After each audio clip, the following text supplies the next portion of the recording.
as discussed, right? Perfect. Good morning, everyone. My name is Wiebke Müller. I'm an Innovation Lifecycle Officer at EIT Urban Mobility. EIT Urban Mobility is part of the European Institute of Technology and Innovation. It was already mentioned a few times. We are Europe's largest network for mobility innovation in cities. And yeah, you heard a keynote from our CEO, Maria, this morning, already touching up on a lot of priority topics from EIT Urban Mobility. One other one is urban logistics, and specifically the last mile, how we can decarbonize this. So yeah, freight transportation is the key for a smooth running city. Right now there's a lot of pressure on European cities, a lot of pressure on the curbside, who owns it, polluting vehicles, the emissions are still very high.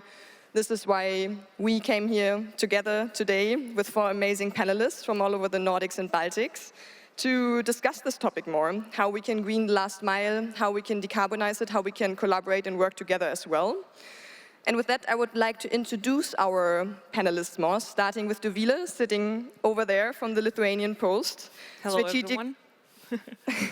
Focusing on strategic coordination and data analytics group manager. And yeah, you're responsible for the organization's strategic planning, monitoring activities, and development of the data analytics. And prior to the Lithuanian Post, you gained experience with management consultancy projects, as well as policy topics at the Ministry of Finance. So welcome, great to have you here. Nice to be here, thank you. Then we have Richard Lindeen, Head of Strategy and Innovation for Region North at Wolt, joining us from Stockholm in Sweden. Richard has over 15 years of experience from strategic development and leadership roles within logistics, e-commerce, retail and tech platforms. And he's currently running a regional strategy innovation team at Wolt, focusing on the Nordics, the Baltics, and not to forget Luxembourg. Yeah, and you have the target to make each city a better place through a sustainable and future-proof platform. Welcome. Exactly. Thank you so much. Great to be here. And then we have Raitis Stūrmanis, project manager at the Latvian Post. Yeah, you've been with the Latvian Post for 4 years now. Quite a time. You started with the implementation of residential parcel lockers and are focusing now on all kinds of innovation and sustainability projects with urban mobility, working with Horizon Europe projects, from data sharing to autonomous vehicles. So curious to hear more about that. And last but not least, we have Anton Nikitin with us from the city of Vilnius, working as a Chief Sustainability Officer. So you've been at the forefront of driving sustainability innovation connected to urban mobility for several years now. You implemented several urban mobility strategies, new bike lanes, working actively with the strategic urban mobility plan, the SAMP. So sharing a bit more the public perspective on this very important topic. Pleasure. Welcome. Pleasure to be here. Great. Then I would like to start asking each of you for a 1 minute, very short vision on the topic of how we can decarbonize the last mile. How can we make it more green? Very short statement. How do you envision the last mile in the future? Is it decarbonized? What innovations are out there? Dovilė, you want to start? Of course. I think when I take a look at the future, I think it will be bright. And why I'm saying is that because now we have a lot of topics how artificial intelligence will change our industry, how it become redundant, but I think logistics and last mile especially will be an important part of our social lives and of our daily lives in the future as well. I do not have a crystal ball. I cannot say whether it will be a metal box or a, I don't know, carbon-fired humanoid who will do the deliveries, but I think we will still be striving for the same values we do right now, but with different resources. So we will be focusing on easiness to deliver, that for a person it's not a hurdle. We will be focusing on flexibility so that person can receive its parcels whenever, however, someone with any kind of needs. and also seamlessness. So when I think about the future, I think that delivery should be integrated part into our not only electronic infrastructures, digital infrastructure, but also physical one. When we are thinking about our city planning, our residential areas, that delivery will be an essential part of how we see the infrastructure. Thank you so much for that short and on-point statement. Over to you, Richard.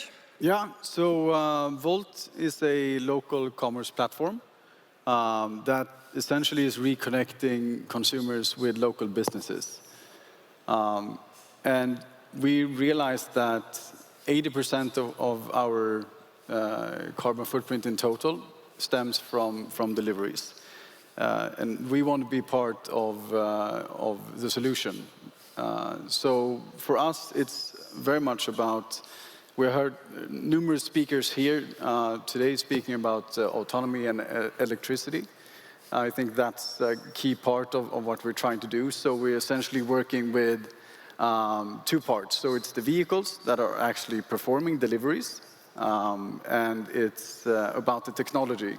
Like, how can we as a platform use our own products in order to optimize for different ways of doing deliveries in a sustainable way. Thank you so much. Over to you, Raitis. Well, for logistics, there's 3 pillars for the future of innovation, and it's electrification, autonomy, and consolidation. And Latvian Post is moving towards becoming the first choice for consumers for their deliveries in the Baltics. Last week, we reached a significant milestone of having the most parcel lockers in Latvia. Together with our good partners of Lithuanian Post, we are closing in on Omniva to have the most parcel lockers in the Baltics. We are electrifying our fleets. We have the largest e-bike fleet in Latvia, trying to power it by solar power, powering our main sorting hub by solar power, and yeah, moving towards these 3 pillars. Thank you, Raitis. And last statement, Anton. Yeah, as Vilnius is part of 100 European cities who have the ambition to become carbon neutral in the very near future by 2030, logistics play a good part. So one thing is that it can help to have less mobility or other mobility in the cities, and I see logistics or sustainable logistics as part of a solution even, so that people don't need to move.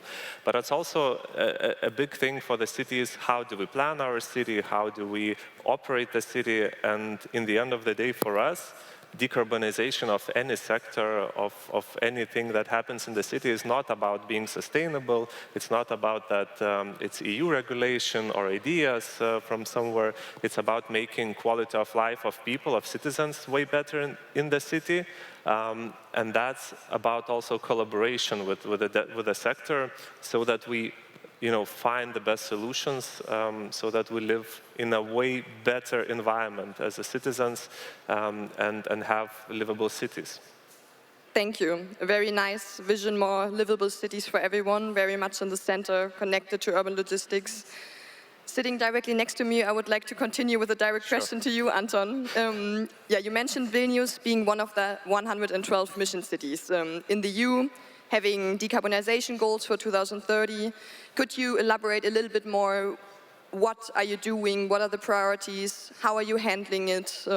Yeah. So it's a very big topic, and I guess all the cities are very unique, and that's part of the EU initiative or European Commission initiative to test out how decarbonization can work on the city level. And we're really glad to be selected amongst one of the 100 cities. Now we've submitted our climate city contract as this plan or roadmap. How do we achieve our carbon neutrality? The thing with Vilnius, as we are not very unique in the sense that most of our emissions happen in 2 sectors, actually. half of the emissions, basically almost half of the emissions happen in transport sector, another half happens in energy sector. It's both the buildings, but also the energy production. So in that transport sector, that's very, very big topic for us. How do we find ways to change, first of all, the way we move around the city and make our city more convenient for everybody so that there are real alternatives to movement. It's not like saying everybody now go and ride a public transport or go on a bike. It's making these alternative or opportunities to move in other ways way more convenient and way more even quicker than other means. It's also making, electric vehicles available and possible in the city. And also with the logistics, if I would go to the logistics sector, it doesn't make that much big of an impact for greenhouse gas emissions. It's just a part of it, but as I said earlier, that it can be part of the solution, meaning that especially the last mile solutions, especially where we have way better possibilities to have smaller logistics, not the large cars, or is it e-bikes or cargo bikes or paštomatai, you name it. I know the Lithuanian name, and that's enough for me. I go there and pick the things I order. But also, part of the sustainability is also about us as citizens or as people asking how much do we consume and if we need to consume everything as well. And that's, the delivery sector may be, that's part of their business, obviously. But on the other hand, we also have to be asking these questions because the climate change is not the thing that we are, just having theoretical things about. We really feel the climate change consequences. And that is going to cost us as a society way more in the future if we don't do anything now. So that's why we're doing that as well. Thank you. Yeah, consumer behavior you touched upon, which we hopefully can discuss later in this session as well. But we have now on stage 2 different postal companies, one food operator, logistic provider as well. How do you see the city can incentivize these kind of operations to make them more sustainable? What comes to your mind here, Anton? Oh. For me, again. Very short, curious to hear. I mean, good planning solutions can help. I guess, one part is just sitting together and talking, and then we will have to have more and more of those talks. That's one part, but another part is making a city or planning the city so that everybody fits and solving some of the problems. Where to put that car which brings goods, and then how to organize that part of parking, how to find place for small logistics and so on. So that's that's only talking together. Yeah. I think we heard policies and regulation as a solution very much in the morning as well. And here, low emission zones or partly zero emission zones are very much discussed in Europe right now, being implemented as an incentive for logistic providers to decarbonize their fleet, have a motivation to take action here. Could you, maybe Raitis, share a bit more how you're working with this, what kind of consequences this is for your operation? From experience? Well, in terms of Riga, and there, as you know, Riga is also a mission city.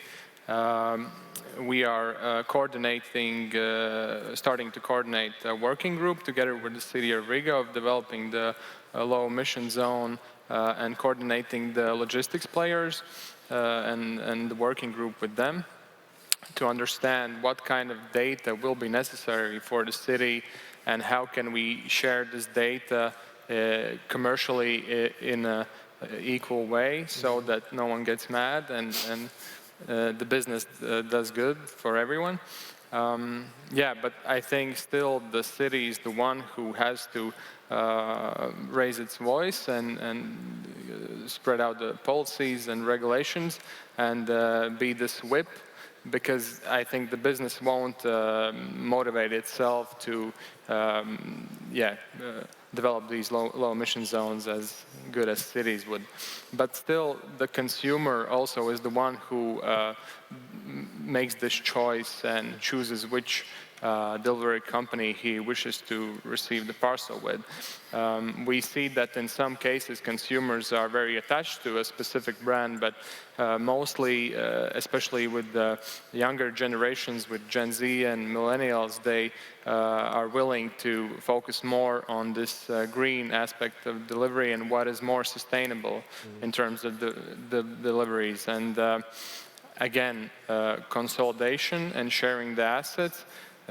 These days in the cities you have scenes where there's 5 different parcel lockers with 5 different colored vehicles, minivans going to the lockers, installing the items there, which creates a huge amount of congestions and pollutions in the city, and doesn't make sense in some ways, since these vans are half empty most of the year.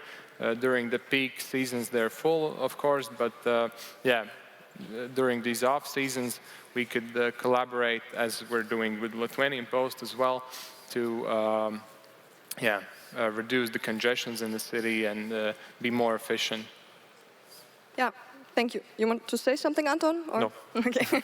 No, but very nice that you touched up on the topic of working groups as well, for public-private collaboration, that you're involved. How does the low emission zone look like? How does the regulation affect you? What are the consequences for you? This, I think, is a very often discussed topic to provide really solutions where everyone knows how do we act on it and can quickly implement them as well. Richard, you are based in Stockholm. Stockholm just implemented these days one of the first zero-emission zones in Europe. How is Wolt operating here? What consequences did this have? What are your thoughts? So essentially, Stockholm is implementing a zone. I'm not exactly sure how big, like in square meters it is, but it is essentially a few streets it's like a few blocks down in the heart of the city center, where the city of Stockholm will, from 1st of January 25, will have zero emissions. So for cars, not even electric plug-in hybrids will be allowed, so all electric. And of course that impacts our operations, since we do have local businesses in that area, and we need to adapt to that, of course. And in general, I really like that we are sort of pushed to do some development in that area. But equally important, and Anton, I think you mentioned that there needs to be a dialogue between the city and the decision makers and the other stakeholders, in order to not only push but also incentivize.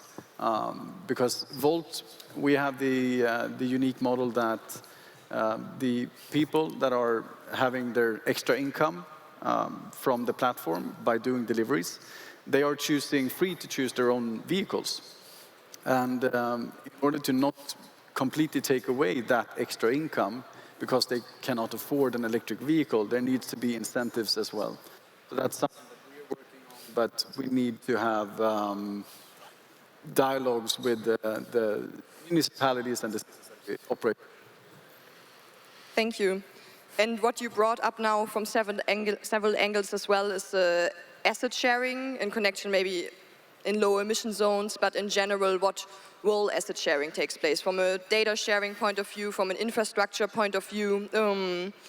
So this can have a huge increase or like positive consequence from an economical point of view, but it's necessary from a sustainability point of view as well. Could you maybe, Dovilė, share a little bit more, like how are you working with asset sharing? What worked well? What's priority right now from the Lithuanian Post side? I think the biggest asset sharing case we have right now is with our expansion to the Baltics. From the end of March, early April, we have started operations in Latvia and Estonia as well. And when we were expanding our network, we took into account that in Latvia and Estonia, we have a very similar situation where you have what Raitis mentioned, quite a few parcel lockers standing around in the same area. And when we were thinking where to establish our network, we thought about using some partners. And one of those is UDrop. It's a carrier-agnostic parcel locker network who does not have one particular operator, but will be accepting parcels from different operators. And also our partnership with Latvian Post, we have signed the agreement and are now in the process of launching the sharing system for Latvia Post to share, to use our lockers in the Baltics, for us to also use the Latvian Post assets. And I think it's the logical way how to expand our network, because then we are aware of how we use our finances, also how we increase the density of the network, because all alone you can put up a lot of lockers, which might be filled only halfway or under, and that's not efficient either from financial perspective or sustainability perspective. So using partners who can have their own flow as well in the lockers is quite beneficial from both economic and ecological perspective. And I think also is just the way of collaboration, because then you are partnering with someone else. You are usually brought to a different point of view. And when we were talking with Raitis beforehand, this discussion, we discussed that when you're collaborating, the best part is when you create even something new.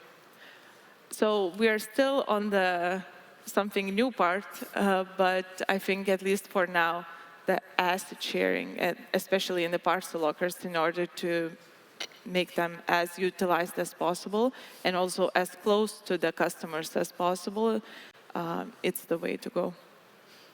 Thank you. Yes, I think this is such a nice example for asset sharing, two postal companies, working together, sharing the infrastructure instead of expanding more and more and just becoming efficient. Do you want to build up on this, Raitis, and share something as well? Or No. Dovilė touched upon everything?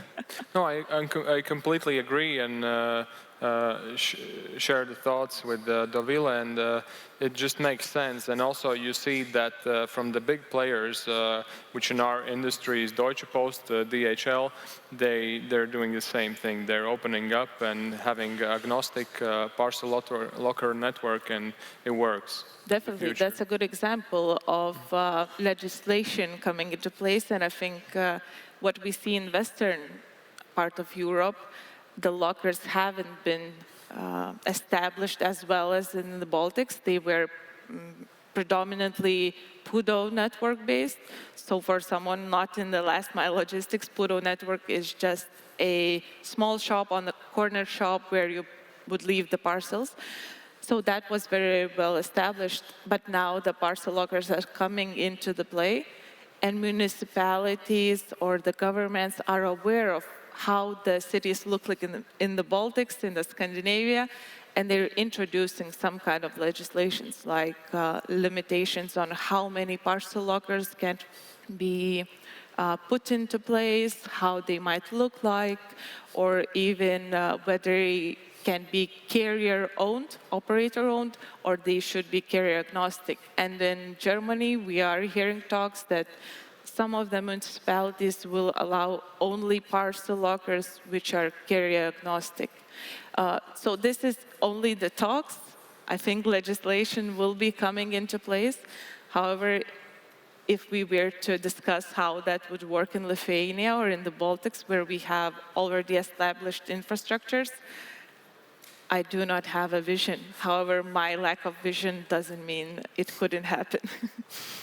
Yeah, and it's always good to share best practices, what works well, how can we learn from each other, since there are similar problems in this world, so it's very nice that we have a forum like this to just exchange solutions, what works well. Richard, Wolt, how are you working with the asset sharing, shared infrastructure, mobility hubs, for example? Do you have a example you would like to share here? I mean, we work, as I said, the vehicle fleet is not something that we own, which poses a different kind of challenge. So we work a lot with partnerships and different kinds of pilots with manufacturers and also different kind of leasing companies and fleet companies to make sure that we can help to push the transition towards electric vehicles. So we are constantly testing these different methods in, for example, cargo bikes. They are quite expensive, but they work very well with our operations.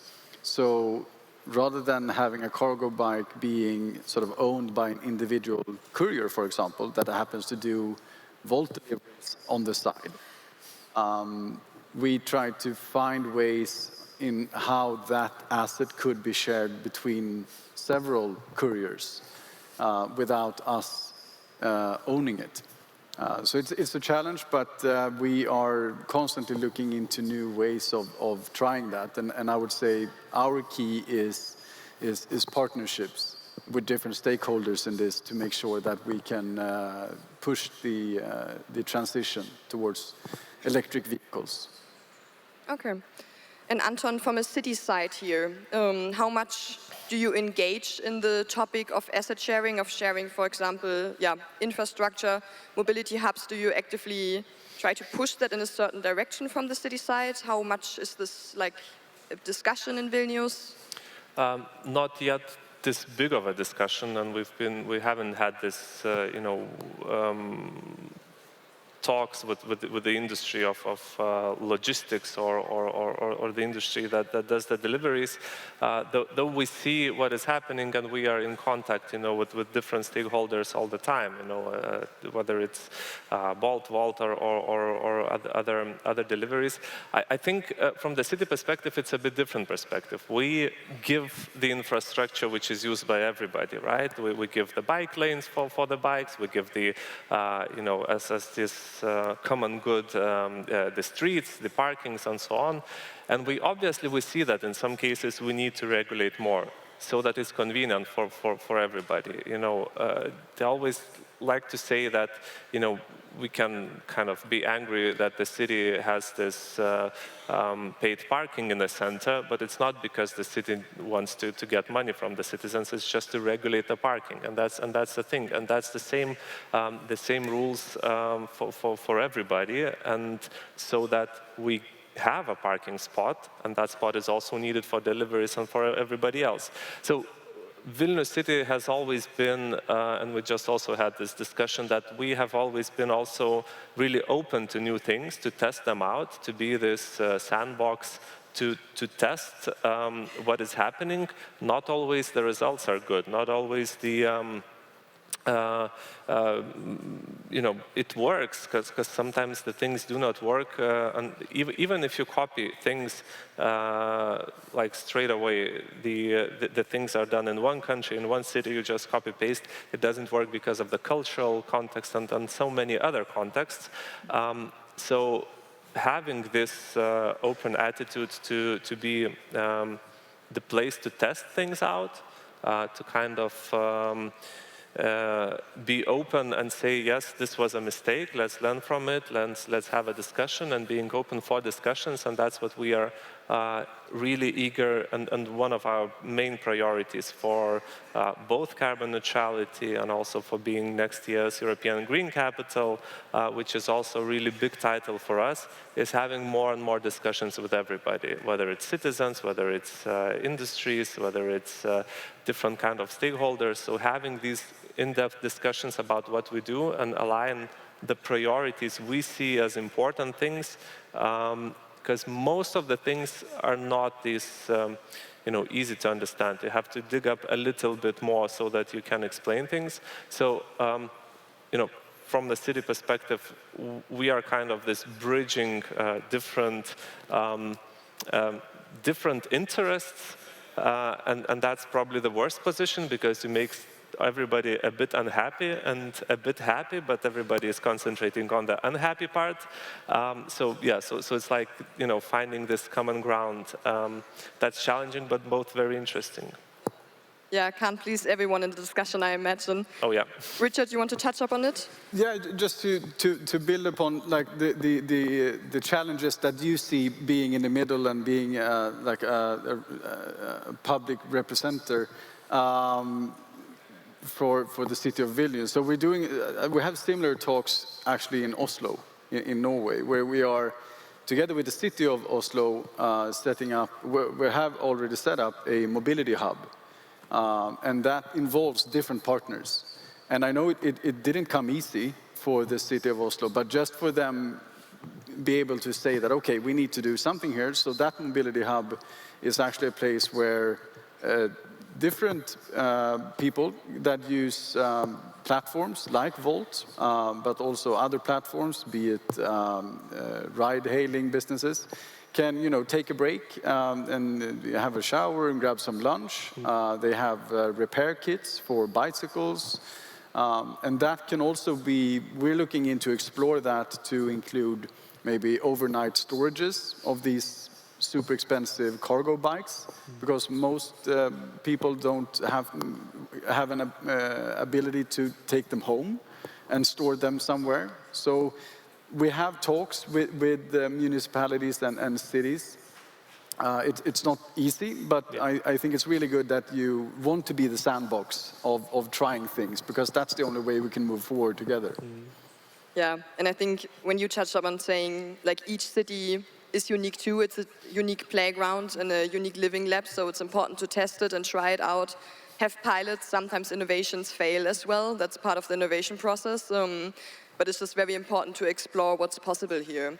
And we touched up on regulation policy, but another element you addressed in your visions is technological innovation. So, for example, fleet decarbonization is very much discussed. How can we electrify the fleets, cut emissions here?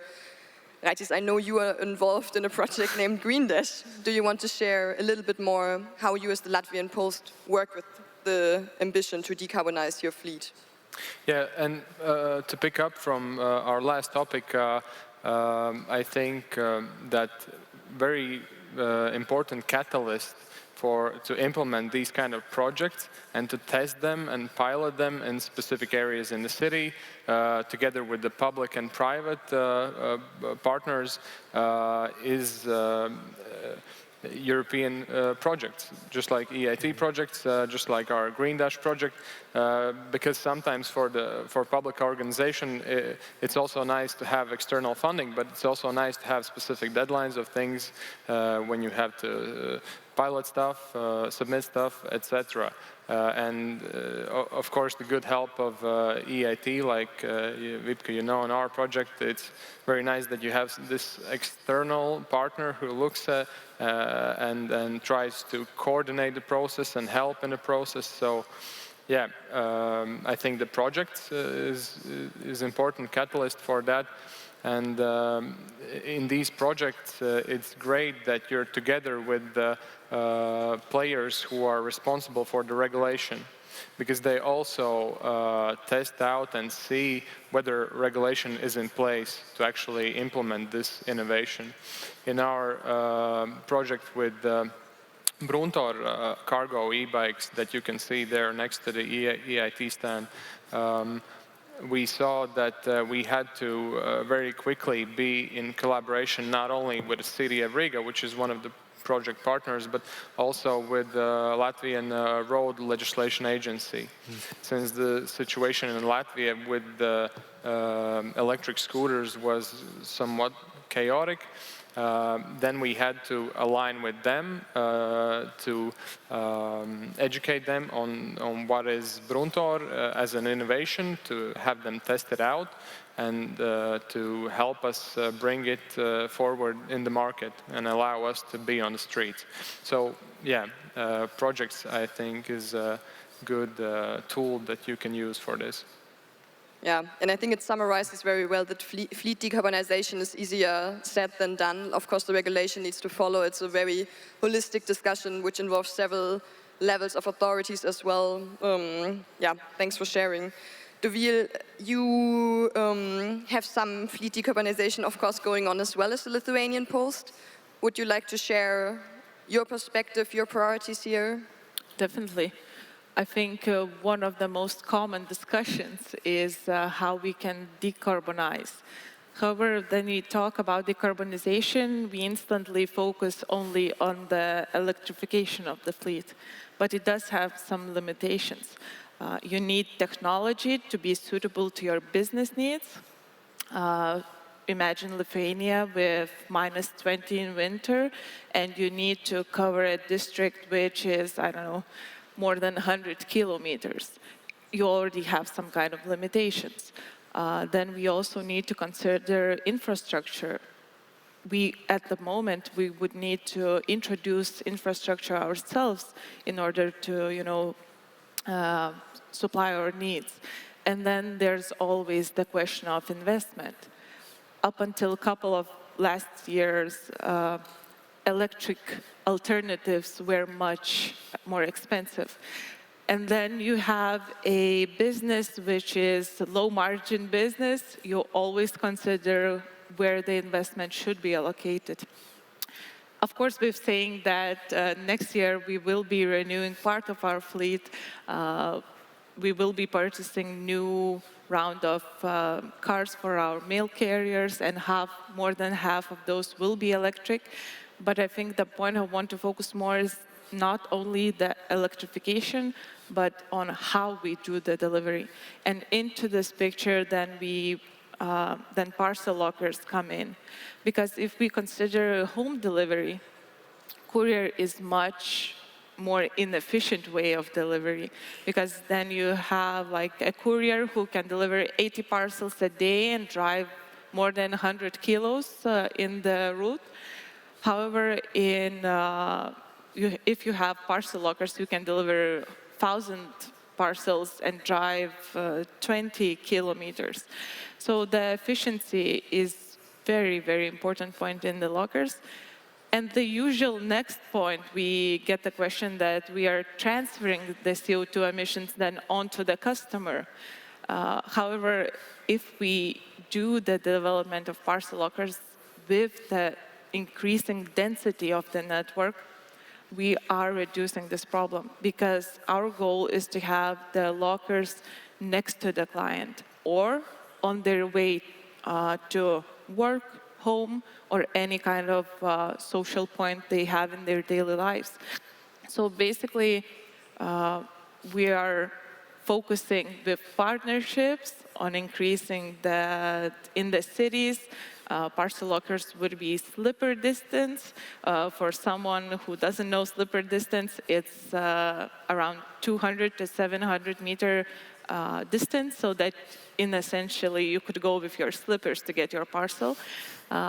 But in the more regional areas, it's all about focusing where we put the locker that would be on the way, on the daily routes of people. So it wouldn't require a separate trip, but would be a one consolidated trip.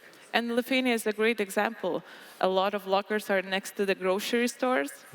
My local locker and all of the lockers we have are next to my local Rimi. I go for some milk, I get my parcel, or I have waited for my parcel, I go get my parcel, but I also get some eggs. So, it's all about also thinking where to put the infrastructure and also how dense it could be. And in that sense, we can increase the efficiency of our own operations and also make the delivery routes in line with what our society, how it is working. Thank you. I think the term slipper distance is very nice. I just learned this morning in our discussion. So it's good to refer to it. You touched up on now consumer education as well, or like the role of the customer in here, and to not just shift the emissions on their side, basically. But how was your experience with the customer side here? Like, are they willing to pay more for more sustainable modes of delivery? Is it like something you actively focus on in your business? Let me be frank, the answer is no. The expectation might be for more sustainability, but the wish to pay more is not there. That's the reality we have right now. What Raitis mentioned about Gen Z and so on, we also might see some shifts because of the oncoming idea that we already didn't do enough and maybe it's not worth it anymore. But let's not fall into that pitfall. I think when we're working, we consider some of our business clients, such as C2C platforms who enable purchasing and sales between me and Raitis, so that I have some kind of second-hand, extra clothes, as Anton mentioned about our consumption. So C2C platforms enable to reduce these consumption numbers and enable our circular economy. So we were working with such client who is the C2C platform in order to attract customers and make them more inclined to sell via the platform. And one of the solutions was to get packaging at the parcel locker. So it seems like a simple thing, but when I'm selling on a platform, I might not have a box at home, and then I want to send via the locker, but then I would need to go to the shop to get the packaging. If I have packaging readily available in the locker, it's much easier for me. And the survey after we implemented ability to buy packaging in the lockers showed that the clients of the platform, more than 90% were more inclined to sell. So that's a very good initiative, to keep on developing such solutions, which would not be only to increase the sales and numbers, but also to increase the customer experience. Yeah, and I think it's a nice example that innovations don't always need to be very complicated and definitely abstract in the beginning, but could be a more rather simple solution, like bringing the packaging to the customer and just improving efficiency here. Connected to technological innovation, we heard a lot of topics connected to autonomy and autonomous transportation, drones. Is this already integrated in your operation or more in the R&D phase? Richard, how is Wolt, for example, working with autonomous delivery? So Wolt is partnering up with DoorDash. We went in a merger 2 years ago. So DoorDash in the US have come quite a long way, and we are now tapping into that technology. So, but we are more humble in a way. There's a lot of talks about, I've been in the industry of last mile for the last 10 years. There's been a lot of talks about drones, where I think it's more a PR stunt than anything else. But we are more humble to say that we only talk about it when we actually do things. But we are doing pilots at the moment to see how we can actually make this be a natural part of our delivery operations. And that is ongoing at the moment throughout the region I'm responsible for in the north. And we do testing with both drones and sidewalk robots. So it's definitely part of the future.